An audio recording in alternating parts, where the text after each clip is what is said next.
Cricket की दुनिया में एक कहावत है कि बाप बाप होता है, लेकिन 2025 के आईपीएल ने इस कहावत को मिट्टी में मिला दिया।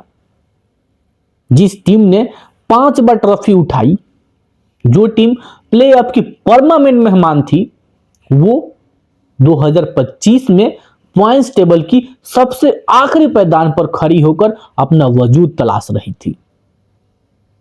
14 मैच और सिर्फ 5 जीत, और पहली बार धोनी की सेना नंबर 10 के शर्मनाक स्कोर पर। क्या यह माही का अंत था या चेन्नई के साम्राज्य का पतन? आज की इस वीडियो में हम चीर फाड़ करेंगे उस शर्मनाक हार की और दिखाएंगे 2026 का वो ब्लूप्रिंट जिसमें विरोधी टीमें अभी से ही कांप रही है। तो दोस्तों, 2025 में चेन्नई की हार सिर्फ एक इत्तेफाक नहीं थी, वो एक सिस्टम फेलियर था। ऋतुराज गायकवाड़ की चोट ने टीम की कमर तोड़ दी और बिना गायकवाड़ के टीम का टॉप ऑर्डर ताश के पत्तों की तरह ढह गया। चिन्ना स्वामी हो या चेपक हो, अश्विन और जडेजा की जोड़ी वो जादू नहीं कर पाई जिसके लिए वो जाने जाते हैं। दीपक हुड्डा और विजय शंकर जैसे खिलाड़ी बड़े मंच पर प्रेशर नहीं झेल पाए और इन दोनों का स्ट्राइक रेट 120 से भी नीचे रहा और यहीं से मैच हाथ से निकलने लगे।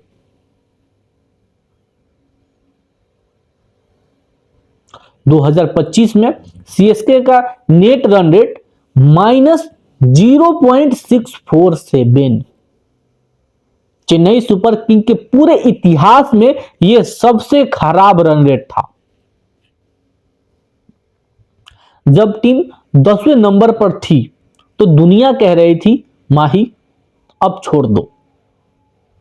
धोनी ने खुद माना कि उनकी फिटनेस अब वैसी नहीं रही, लेकिन क्या धोनी हार के साथ विदा लेंगे? बिल्कुल नहीं। 2026 में धोनी एक प्लेयर से ज्यादा एक मास्टरमाइंड की भूमिका में है। इस बार उन्होंने टीम को खुद चुना है। उन्होंने नीलामी में उन लड़कों को लिया है जो उनके इशारों पर मैदान में जान फूंक सके। याद रखिए, 2020 में भी चेन्नई सुपर किंग्स 7वें नंबर पर थी और 2021 में चैंपियन बने थे। क्या इतिहास खुद को दोहराएगी?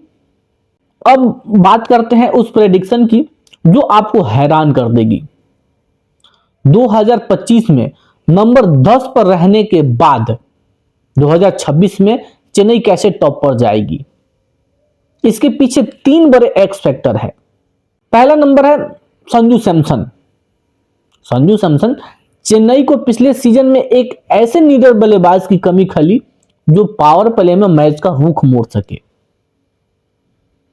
संजू सैमसन का आना सिर्फ एक खिलाड़ी का आना नहीं है, बल्कि एक माइंडसेट में बदलाव है। आयुष मात्रे के साथ संजू की ओपनिंग और नंबर 3 पर ऋतुराज गायकवाड़ की जोड़ी दुनिया की सबसे खतरनाक जोड़ियों में से एक होगी। जहां ऋतुराज गायकवाड़ एंकर रोल निभाएंगे, वहीं संजू सैमसन पहली ही गेंद से अटैक मोड ऑन रखेंगे। धोनी का बैकएंड सपोर्ट संजू को वो कॉन्फिडेंस देगा जो उन्हें राजस्थान में कभी नहीं मिल पाता था। दूसरा है मिडिल ऑर्डर। युवा और अनुभव का संगम। सीएसके ने इस बार मिडिल ऑर्डर पर सबसे ज्यादा पैसा बहाया है। प्रशांत वीर और कार्तिक शर्मा वो नाम है जिन पर धोनी ने दांव लगाया है। प्रशांत वीर की ऑलराउंडर क्षमता टीम को वो बैलेंस देती है जो जडेजा के खराब फॉर्म के वक्त गायब थी।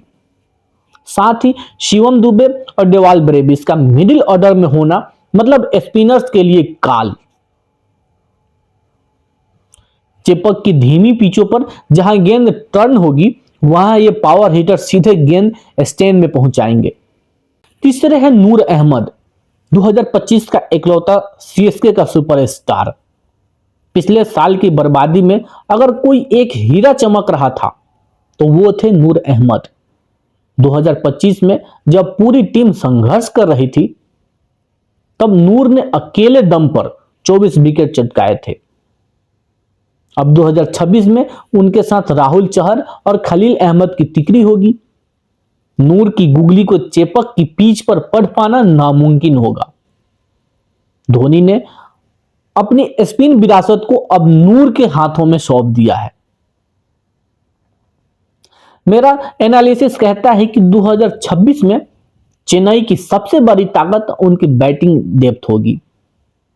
नंबर 8 तक बल्लेबाजी और 6-7 गेंदबाजी विकल्प, ये धोनी का सिग्नेचर स्टाइल है। अगर आयुष मात्रे और संजू सैमसन शुरुआती 6 ओवर में 50 से 60 रन का प्लेटफॉर्म दे दिया तो ये टीम इस बार सिर्फ प्लेऑफ नहीं बल्कि फाइनल खेलने का दम रखती है। 2025 सीएसके के लिए खराब सीजन था, लेकिन 2026 एक ग्रैंड कमबैक होने वाला है। तो आपको क्या लगता है 2026 में चेन्नई 10वें नंबर से सीधा नंबर 1 पर जाएगी? टीम बैलेंस को देखें तो टॉप ऑर्डर में आयुष मात्रे, संजू सैमसन और ऋतुराज गायकवाड़, और मिडिल ऑर्डर में शिवम दुबे और डेवाल ब्रेविस, और फिनिशिंग के लिए खुद एमएस धोनी। ये बैटिंग लाइनअप किसी भी बॉलिंग को तहस नहस कर सकती है। दोस्तों, शेर भूखा जरूर है लेकिन मरा नहीं है। 2025 का हिसाब चुकता करने के लिए थाला की सेना तैयार है।